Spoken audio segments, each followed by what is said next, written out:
Good morning, everyone. So, we are on the way of looking into various models of membrane-based separation processes under various domains, whether it is osmotic pressure control or it is a gel layer control and things like that.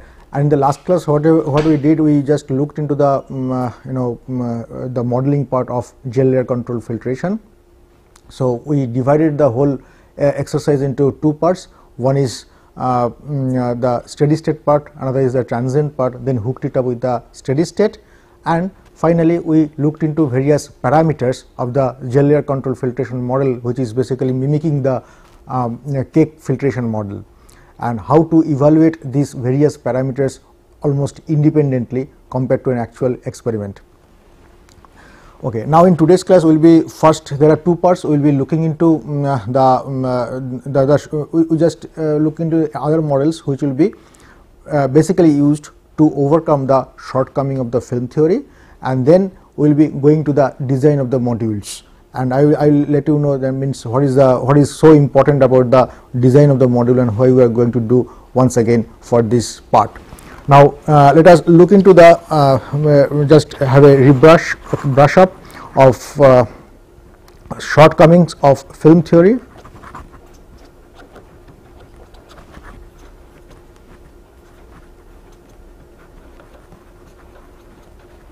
Number one was the mass transfer boundary layer is assumed to be of constant thickness, and in an actual process it is really developing over the channel length or period of time. Second one was that mass transfer coefficient that we are going to use, it is used for non conduit. Thirdly, the physical properties are assumed to be constant,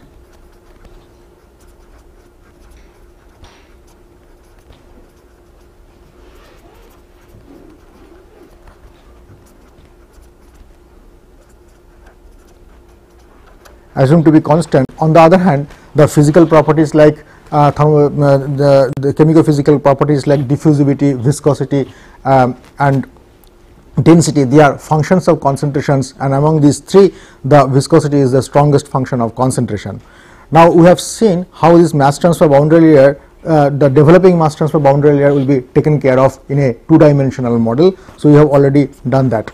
Secondly, the mass transfer coefficient that is used for the non-porous conduit, that is obtained from heat and mass transfer analogy, how it will be corrected for for a porous membrane surface, that we have already seen, and we have utilized some of these derived some of these mass transfer coefficient equations. Then third one, the physical properties are assumed to be constant. This limitation we have not seen till now, and it will be really interesting how to incorporate the variation of physical properties as a function of concentration. Now, let us list once again what are the physical properties we are trying to talk about: diffusivity, viscosity of the solution, and density of the solution, thermophysical, chemical physical properties. Now, out of these three, viscosity is the strongest function of concentration, and diffusivity follows, and density becomes a weaker function of concentration. This is stronger, this is strong. In fact, this is not enough. In fact, the density as a function of concentration is the weakest one. Now, if we look into the we have already talked about the osmotic pressure control model, we have already talked about the gel layer control model. In osmotic pressure control model, the membrane surface concentration will be around 10 times, maximum it will be around 10 times of feed concentration. On the other hand, in most of the cases it will be 3 to 4 times of feed concentration. And on the other hand, in the case of gel layer control filtration, the gel concentration, that is the wall concentration on the membrane surface, it becomes sometimes very high. It becomes 40 times of feed concentration, sometimes it becomes 50 times of feed concentration, so on and so forth. So, in case of gel layer control filtration, and the variation of concentration in the concentration boundary layer from C0 to Cg is maximum. and in osmotic pressure controlled filtration also within the mass transfer boundary layer, it gives a significant variation of concentration. So therefore, the variation of concentration in terms of the property variation has to be taken care of in the model. So how to do that? The first approach that generally is taken is the mass transfer coefficient is modified.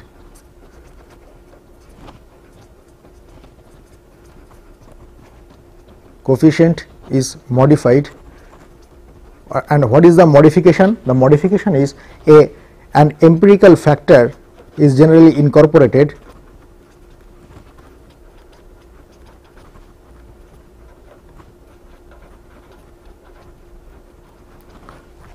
like Cedar-Tate factor,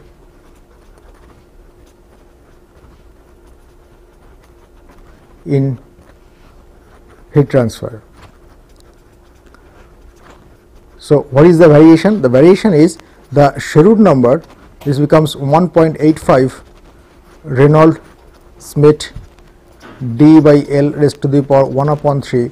There we incorporate a factor mu bulk by mu at the membrane surface raised to the power 0.14. Okay. Now it may, in fact, this is an adjustable parameter. So what is this? This is the Sherwood number without taking the property variation, and this is the correction factor because of the variation of mass viscosity between the bulk and the membrane surface. Similarly, if it is a gel layer control filtration, it will be this mu m will be replaced by mu at Cg. Okay. Mu b is nothing but viscosity at bulk concentration, and mu m is nothing but mu viscosity at the wall concentration, or Cm or Cg, depending on the controlling regime you are talking about. Now, in order to, there is another modification of this equation. If you would like to, so what this equation tells, it gives only the variation of viscosity within the concentration boundary layer, because it is the strongest. Now, if we would like to incorporate the variation of diffusivity and density as well as a function of concentration, this will be slightly modified, and this becomes SH under subscript m, means it is a modified version, 1.85 Reynolds Smith d by L raised to the power 1 by 3. This will be Smith number at bulk divided by Smith number at membrane surface raised to the power 0.14. Now, so it is basically mu by rho d at bulk concentration divided by mu by rho d at membrane surface concentration or gel layer concentration. Now, there is debate on this coefficient 0.14. Now, it has been generally found out this coefficient varies between 0.11. Let us say if this is n, this n varies between 0.11 to 0.27, depending upon the situation or the system that you are going to have. That means you measure the viscosity as a function of concentration. Okay. So you will be getting some, that will be easy to measure. So and then you fit a curve. Okay. Similarly, the variation of diffusivity as a function of concentration will be also available from the literature. Okay. And density, you can measure different concentration, you can prepare different concentration of solution and measure its density. So that can be again expressed as a function of concentration, and this whole Smith number can be expressed as a function of concentration appropriately, right. Then the whole thing will be, it can be utilized in order to calculate the permeate flux or permeate concentration. Now, if you would like to incorporate the effect of suction, now this will be modified by the Sherwood number expression that we have already obtained in our earlier in terms of Pw and Pw square, lambda square, lambda cube, something like that. So that will be inserted here. On addition, the viscosity variation factor or the property variation factor. Okay. Now, this is valid for I have written the Sherwood number expression for a laminar flow. This is valid for turbulent flow as well. So if the flow regime is turbulent,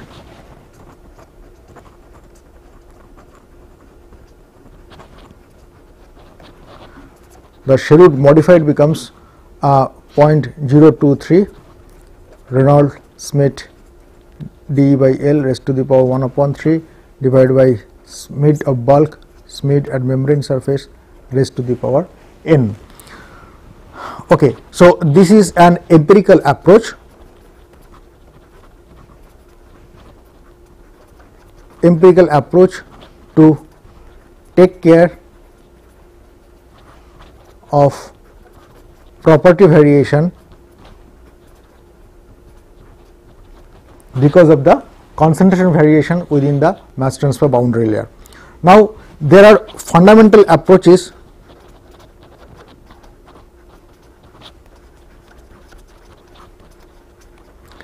is also there, but this becomes very complicated. Okay. In fact, one of my students, he really attempted this type of problem, and this problem area he solved it. So, you can look into separation and purification technology.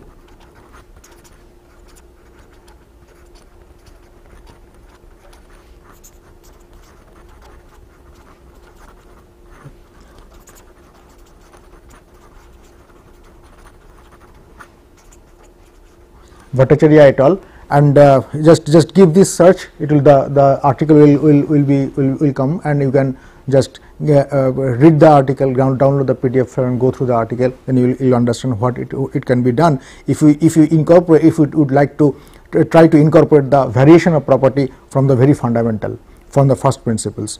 Okay. Otherwise, this correction factor, sedated correction factor, is good enough for a preliminary starting of solving this problem. Okay. Now, we have almost completed all the fundamental models. Those will be applicable in case of membrane based separation processes. And now, one more model is still there, and that is called resistance in series model.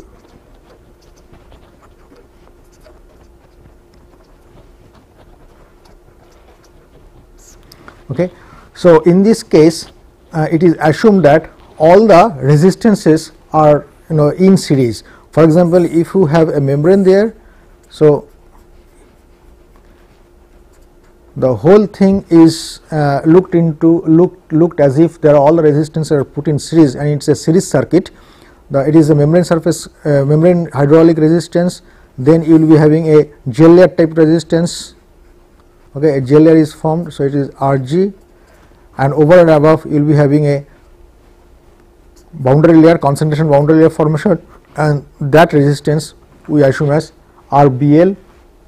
Then the pores may be blocked, and you will be having an irreversible fouling. That irreversible fouling resistance is known as R irreversible. Okay.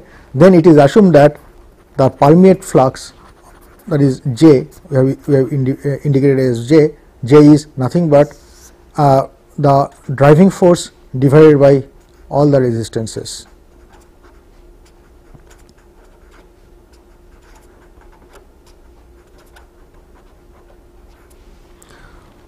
But all these resistances are really not known to us, so it is known as the black box approach.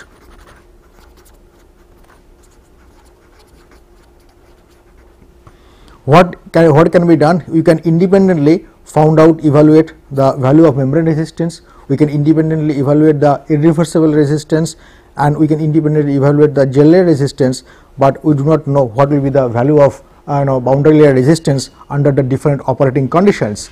So, therefore, what is done, these resistances, knowing these resistances, this boundary layer resistance is evaluated from various operating conditions. Okay. So, this is, and then fit that boundary layer resistance with the operating conditions using a polynomial or some kind of fit. So, this is entirely an empirical approach.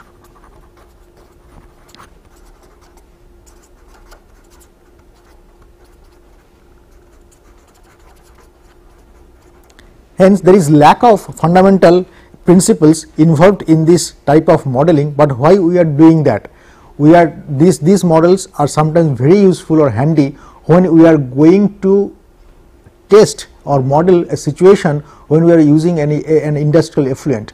An industrial effluent contains lots of components ranging from means it will be, there may be hundreds of components with various values of the chemical-physical properties, and it will be very difficult even to analyze those samples, component wise, compound wise, and to get the exact variation of all the property. So therefore, you cannot do anything. You cannot have a value of diffusivity, you cannot have value of viscosity, you cannot estimate the value of density properly. So therefore, in that case, this black box approach becomes very handy, and one can do some small experiments in a laboratory scale, and let us say around 10-15 experiments, and then fit the flux decline data with the operating conditions with the empirically, and then that will be inserted into the model, and that model can be later be used for scaling up under the same range of operating conditions and with the same fluid or effluent. Okay. So, in that case, the resistance in series model becomes quite handy. So, in case of complex effluent, industrial effluent,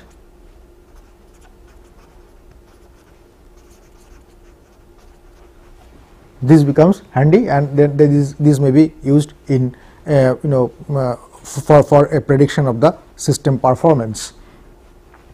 Now, next we will go to the modeling of membrane modules.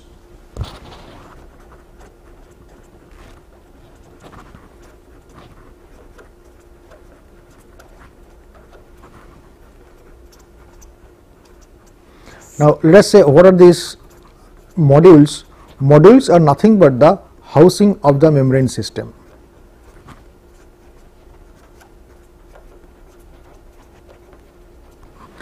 Now, when you talk to any industry person or any person, they will always say, okay, you are talking about the membrane separation system, it becomes very costly.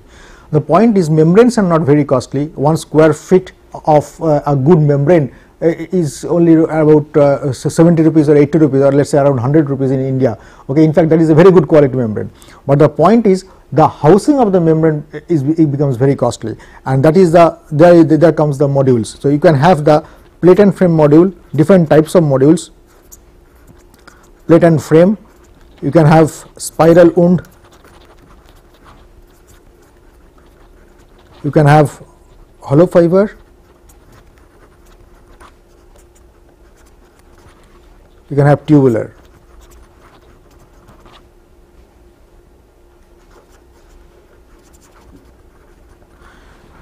Now, in case of plate and frame module, it is basically there are two plates, okay, two parallel plates are there, and these plates are the corrugated plates, and over you place a membrane on the bottom surface, you place a membrane on the top surface, and then the two flanges are tightened. Okay. So, you will be getting the two surfaces, and when the feed is entering at a high pressure, the permeate will be coming out from both the sides. Now, in one frame, so you can have number of frames, okay, in series. So, you can have in a small volume number of frames, let us say 20 or 25 some such frames, and you will be having double number of membrane areas. Okay. So, in a small volume you can have large membrane surface, and this is known as plate and frame surface. Of course, the geometry is rectangular coordinate. On the other hand, in case of plate and frame, if you would like to increase the number of plates, the system becomes voluminous. So, what they do, they use a novel design that is called spiral wound module. What is that module? It is basically nothing but the flow through rectangular channels, and you can put lots of such channels over one above the other, separated by the separator of the spacers, and then this whole sandwich, suppose there are 8 number of such channels, okay, this is called a sandwich. This whole sandwich is spirally wound around a central axis, then your space requirement becomes less. But if you open up a spiral wound module, it becomes nothing but a flow through a flat plate, flow through a rectangular geometry. That is one. Third one is the tubular membrane. In tubular membrane, it is basically a tube, and the inner surface of the tube is made of the membrane. So, it is basically you will be having, instead of L into W, you will be having pi dl as the surface area. And the last one is the hollow fiber one, that is quite used in industry. You can have very small number of fibers. Suppose you will be having porous fibers which will be having an inner diameter around 0.5 millimeter or so. So, you can in a bigger tube you can pack, let us say, huge number of such fibers, hollow fibers. Okay, in let's say in a 1-inch tube you can pack around, let's say 1000 or let's say around 10,000 of such fibers. So you will be having the surface area in this case will be pi dl, that is the surface area for one fiber. This d will be extremely small, length may be let's say 1 meter or so, or even half of a meter, but your n, the number of such fibers will be extremely high. So therefore the total surface area becomes very high. So you can have very high surface area in a small volume, so that you can handle a very large throughput of your system. Okay. So in fact in case of hollow fiber also the geometry becomes flow through a tube. So the geometry for the calculations will be a radial coordinate. In case of hollow fibers as well as the tubular membrane. In case of plate and frame and spiral wound model, it's basically rectangular coordinate. So you will be having flow through a parallel plates for plate and frame and spiral module, and you will be having flow through a tube in case of hollow fibers and the tubular module. Okay. Now, why we have already looked into several models of membrane based processes. Why we are doing the modeling of these membrane modules are important. The important simply because there will be in an actual system, we have already seen that in an actual system there will be, what we have done till now, that for the modeling we have assumed that transmembrane pressure drop is constant. Okay, that is valid for a small length of the system, let's say 1 meter or so. But in an actual membrane model it will be probably several meters of length. In that case the pressure drop becomes significant. So whenever there will be a significant pressure drop, you have to ensure that your pump is such a capacity that it can overcome that much pressure and maintain a particular pressure throughout almost the whole module, and then it can deliver the liquid at the end of the module. So therefore pressure drop calculation becomes very important when you are talking about the design of the pump that will be driving the fluid into the system. Okay. So in this case we will be doing the almost same type of modeling, but delta P is a function of x, and how that will be affecting your model calculations, etc., that we will be looking into it, and that's why the modeling of membrane modules becomes very, very important. Okay. And we will be doing now the modeling of the membrane modules becomes very complicated. So we will be taking some simplified approach. Actual membrane modeling, module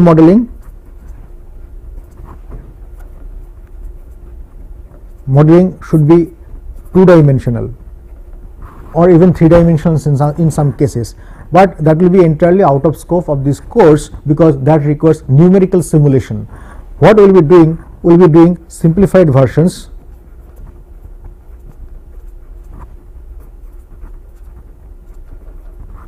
We will be using, first we will be using 1-dimensional modeling. Even you cannot have analytical solution if unless and until you do further simplification. Okay. So even in the simplified version in the 1-dimensional modeling, we will be taking up 3 cases. Case 1, permeate flux is constant. That means at a constant rate you are drawing the permeate out of it, but we have already seen this is not the case. Permeate flux is basically a function of x. Okay. So in case number 2, permeate flux is constant, and in case number 2, permeate flux is proportional to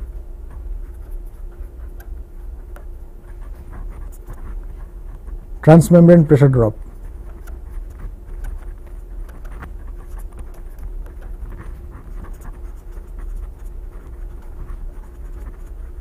So J is equal to LP del P. Okay. So that means we are assuming J is equal to LP del P. That means we are assuming that the effect of osmotic pressure will be much less, negligible compared to the transmembrane pressure drop. That means negligible of osmotic pressure.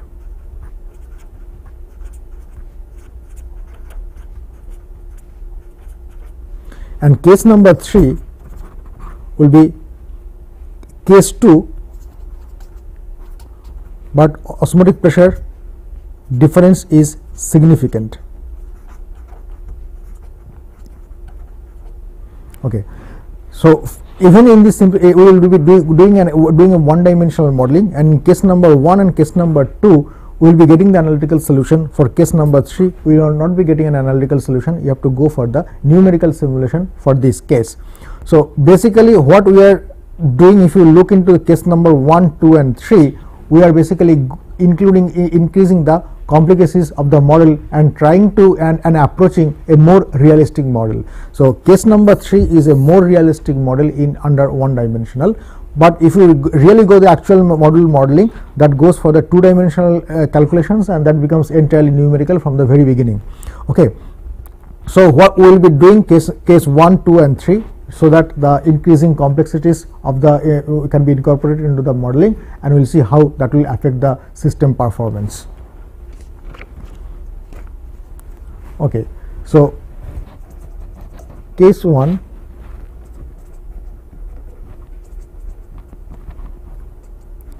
permeate flux is constant.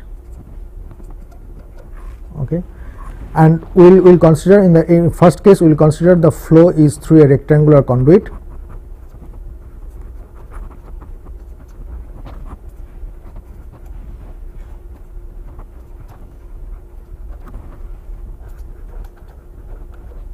Rectangular channel, and the assumption that this is valid for a plate and frame module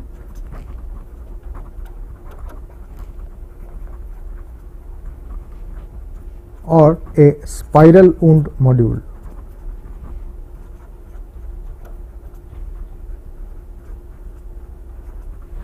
Okay.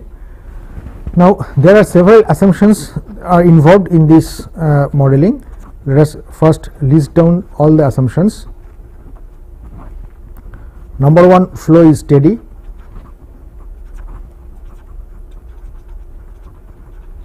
Okay.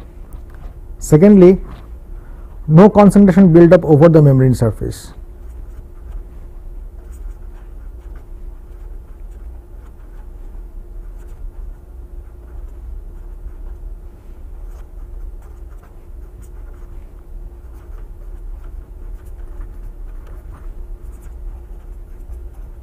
That means there will be no resistance against the solvent flux because of the presence of concentration boundary layer. That will ensure that the permeate flux is almost constant. Okay.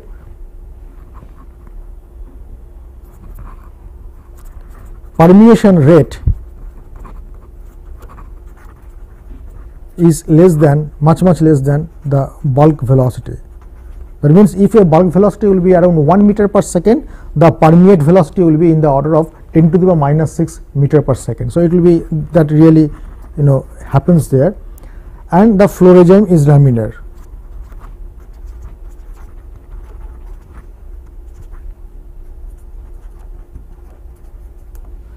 At the end of this exercise, we will look how the flow regime will change, or the governing equations will be changed once you change the flow regime from laminar to turbulent. Okay. So, with this we will be starting the module design, and let us say we have a geometry something like this. This is a channel height, this is the middle of the channel. The Q in is the flow rate, that is of the feed that is going into the system. Q out is the flow rate that is going out of the system, and H is the half channel height.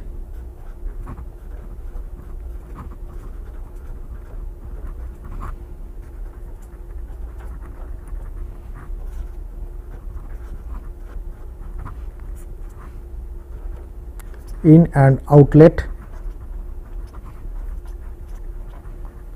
flow rate in meter cube per second, and you will be having a constant suction or constant permeation rate from the walls, that is J from both the walls. Now, for a slit with the impermeable wall, then using Navier-Stokes equation,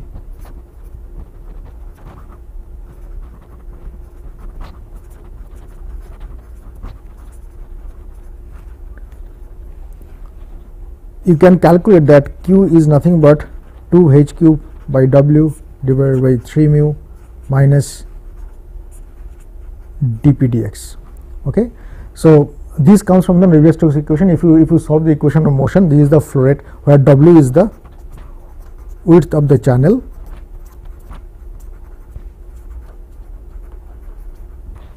and mu is the viscosity of the fluid, dp dx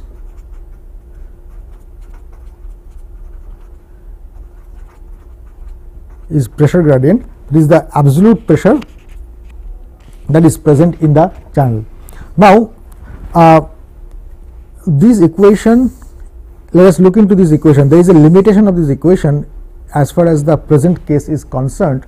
The limitation is this equation of motion, this equation that is derived from equation of motion, it is valid for impermeable wall. Okay, but in our case the wall is permeable. So, but the thing is, the permeation rate is extremely small, probably 3 to 4 order of magnitude less compared to the bulk velocity. So, we can safely use this equation as the for the equation of dp dx, the pressure gradient in the channel. So, this is valid for your membrane system because the permeation rate is much smaller in order of magnitude compared to the bulk velocity. Now, what is P? P is the pressure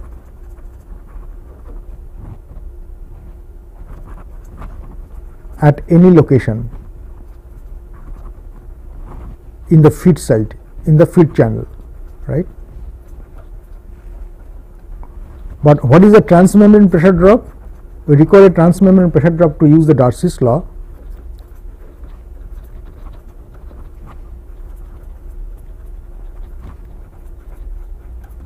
The transmembrane pressure drop delta P as a function of x, that means at any x location is nothing but P at that location minus P atmosphere or the P permeate, right. So, that is the transmembrane pressure drop at any x location, P in the feed side minus P of the permeate. In most of the cases, permeate pressure drop is atmospheric pressure, it is open to atmosphere. So, therefore, dp dx in the Navier-Stokes equation or in the other earlier equation is nothing but d delta P dx. So, the P that is given there is not that indicates the transmembrane pressure drop at any x location. Okay. So, that is identical. Now, we will do an overall material balance. So, we consider a differential element located at x and located at x plus delta x. Okay. So, the total material that is going into the system will be nothing but rho times q, that is at x, okay, and the material that is going out is nothing but rho times q, that is located at x plus delta x, right.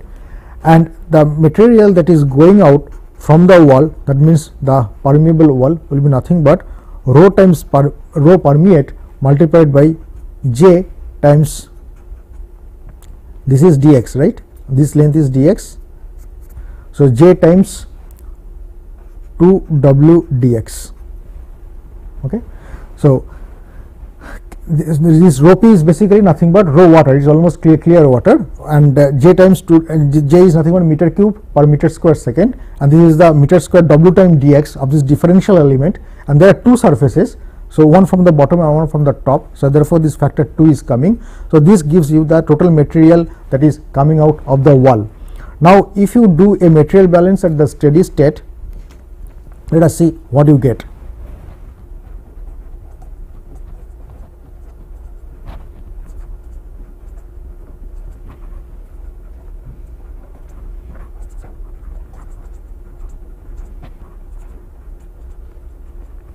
At the steady state, you will be getting rate of accumulation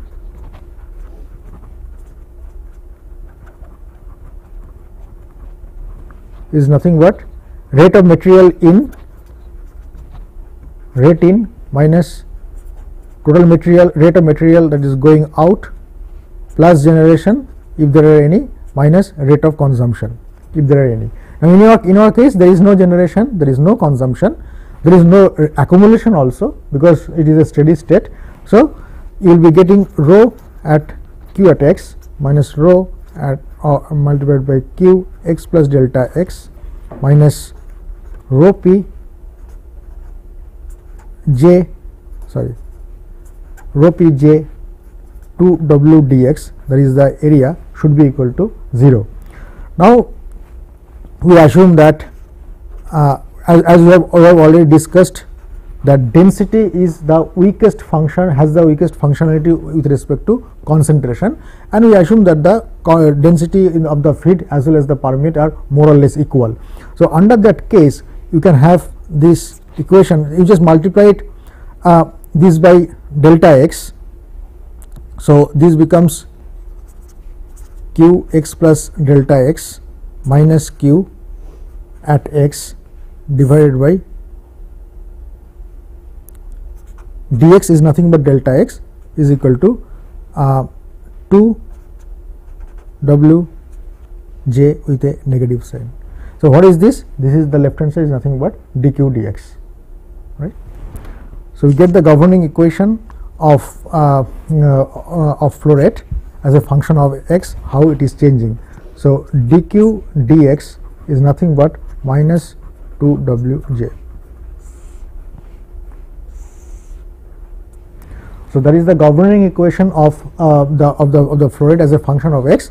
So it's basically the, with the negative sign means the flow rate will be decreasing as you go along the x. Why it will be decreasing? Because you are extracting some of the material out of it. Okay, right. So then what we will do? You have the governing equation of q earlier, and we insert that. If you look into the governing equation of q in terms of pressure gradient, you had q is nothing but 2 h cube by w by 3 mu minus d, dp dx is nothing but d delta p dx. Okay, so you can substitute that here and you will get the governing equation d square delta p by dx square is nothing but, this minus minus will be cancelled, 3 mu by h cube j. I think this is the governing equation for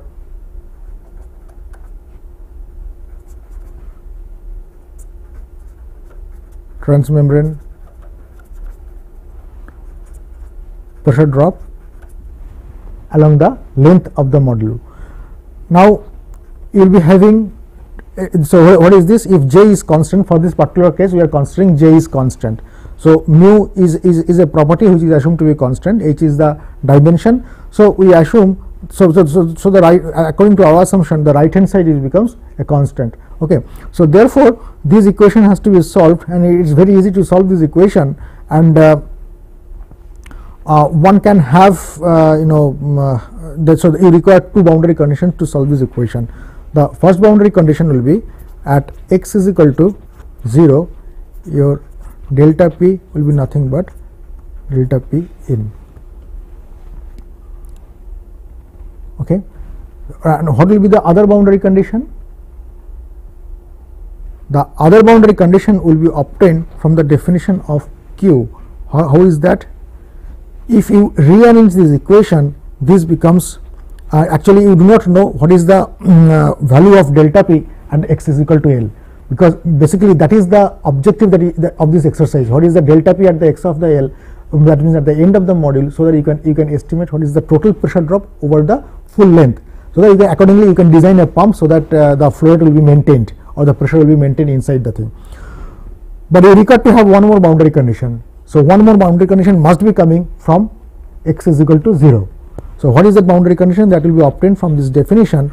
If you rearrange this equation, that you will be getting d delta p dx will be nothing but minus 3 mu divided by 2 h cube w times q.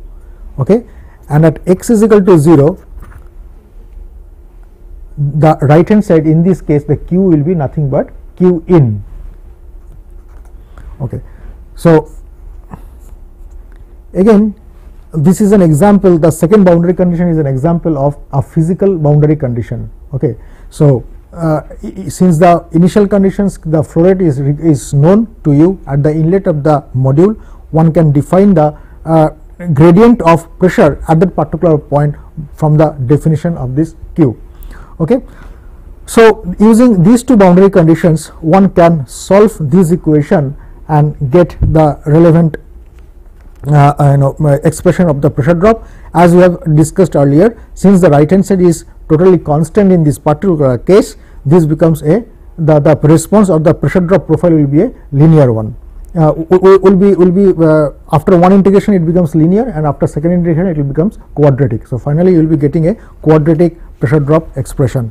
And if you really do that using the boundary conditions, if you really solve that, you will be getting delta Pi minus delta P x at any x will be is equal to 3 by 2 by into mu h cube times w qi q in, that is x into 1 minus 2 j w x divided by 2 qi. Okay. So this is the expression of the pressure drop. Here I have omitted couple of steps. Okay, just solution of that equation and evaluating the constant of integration by putting the values. So you can really do that, and this becomes the final expression. So this is the pressure drop at any x location. Similarly, you can find out the total pressure drop total over the module length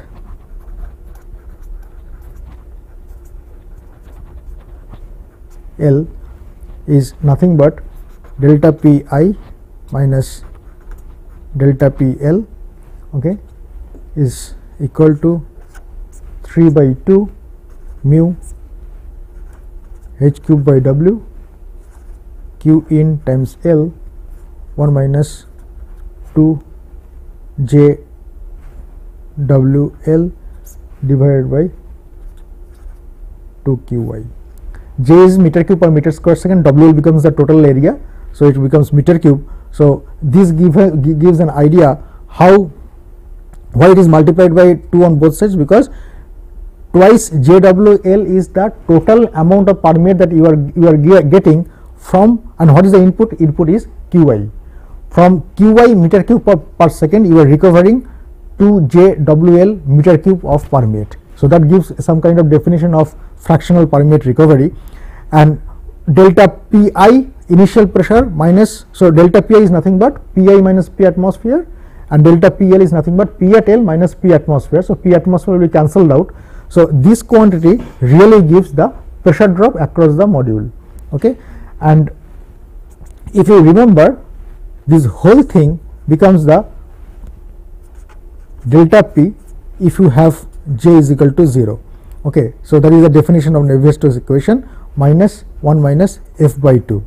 We call this factor as F, and what is F? F is nothing but fractional permeate recovery.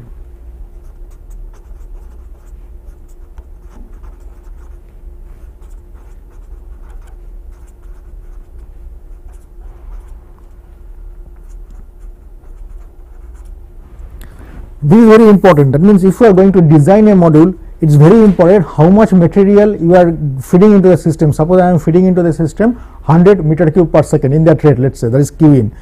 My aim should be what will be the maximum value of this F, okay, so that I can recover most of it, so that the system really becomes viable, economically viable. Okay, this F should be as high as possible. If S is as high as possible, then your delta P will be extremely large. By looking into the equation, you can see that the delta P becomes extremely large. Okay. Now we will go to a tubular module and see how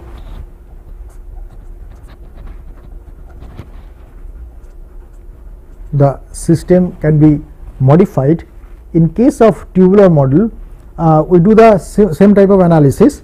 Okay, from only case thing is we using, instead of rectangular coordinate,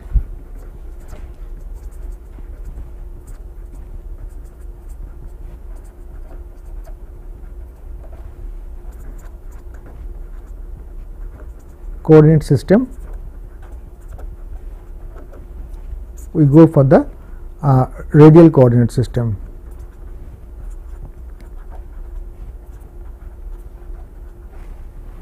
Okay, Navier-Stokes equation or equation of motion for this geometry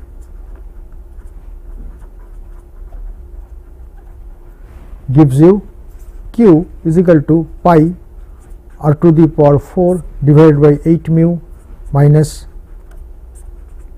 dp dx. I think it's basically derived in any standard fluid mechanics book. Okay, so and here we do the assumption that actually again I will emphasize that you should know the limitation of this equation. This equation is derived for the impermeable wall, but in our case the wall is really permeable, but it doesn't matter because Q will be the velocity in the axial direction will be in the order of meter per second, and the velocity in the normal or permeable direction it will be in the order of 10 to the minus 5 or 10 to the minus 6 meter per second. So that really doesn't affect much. Again you do an overall material balance. So this gives a relationship between Q and dp dx, and we have already seen that dp dx is nothing but d delta p dx, that is the transmembrane pressure drop. Now overall material balance over a differential element, again we will do over a differential element. This is location the located at x and x plus delta x. Okay, and it is coming out, and the total area where the permeate will be coming out is nothing but 2 pi r delta x, right, 2 pi r l. So 2 pi r delta x, L is nothing but delta x in this particular case. So if you write that down, what you will be getting is rho q at x minus q at x plus delta x is nothing but minus rho permeate, this is rho permeate, times j times 2 pi r delta x is equal to 0. Okay, this equation can be simplified to give you dq dx is equal to 2 pi r times j. Okay, now you have the other equation. So this is the governing equation of flow rate.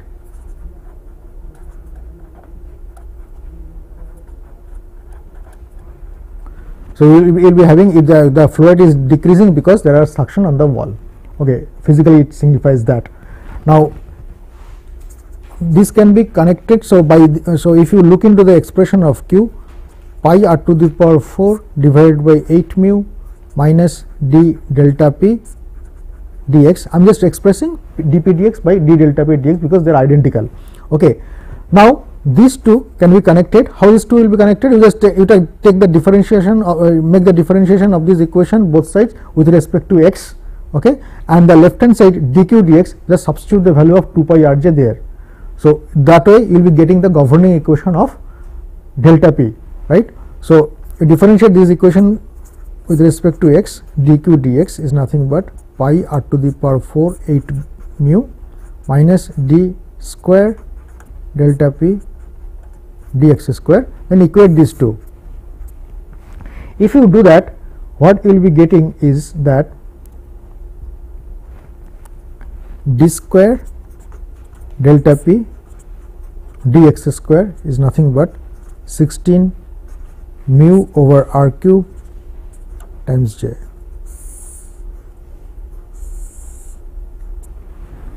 So this is the governing equation of transmembrane pressure drop, how that is varying as a function of x. Okay, Again, you will be having the two boundary conditions. You require two boundary conditions on delta p to solve this equation. They will be identical, but at x is equal to 0, you had at x is equal to 0, you have delta p is equal to delta p in, and at x is equal to 0, at the same boundary, you will be having just evaluate this equation at x is equal to 0, then q will be replaced by q in, and you will be getting a condition on d delta p dx. Using these two boundary conditions, you can solve this equation, but in this particular case, since j is constant, again the right hand side will be constant, and you will be landing up with a quadratic equation, quadratic in x. So the final form of solution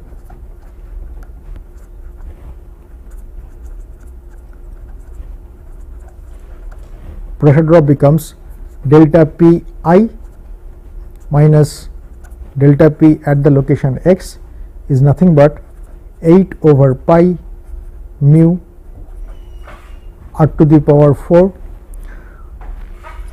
qi x 1 minus j r x over qi. Okay, and for the total pressure drop, total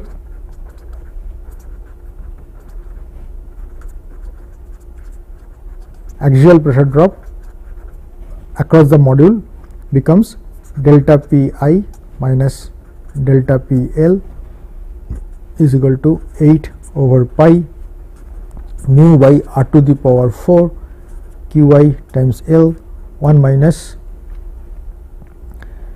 f over 2 pi. Okay, I will define that. So what is f?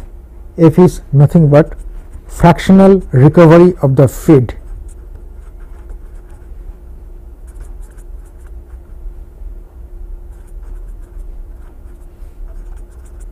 Two pi is multiplied for both the sides, that will give you a 2 pi RL. 2 pi RL is the total surface area. So it gives the f really gives you the fractional recovery of the feed. That is very important. How much how much of the feed can be recovered in the permeate so that the system becomes feasible. Okay, so this is nothing but 2 pi RL times J divided by Qi. So this is the total flow rate that you are going to get from the permeate side in terms of, let us say, meter cube per second or meter cube per hour or liter per hour, and this will be the total feed permeate flow rate, right, and this becomes the feed flow rate. So basically, in an actual module or in an actual system, this will be specified to you, that you would like to set up a plant of, let us say, 90 liters 100 liter per hour or something like that. So you must be having this fractional recovery will be more or less specified. In order to achieve that fractional recovery, what will be a pressure drop that you can calculate, right? If you can calculate that, then you can design a pump to run the system. Okay, that is the idea. So we stop here. In the next class, what we are going to do, we are going to move from a more realistic situation where compared to this assumption, the major assumption that is involved in this particular case, that the permeate flux is constant. Okay? Thank you.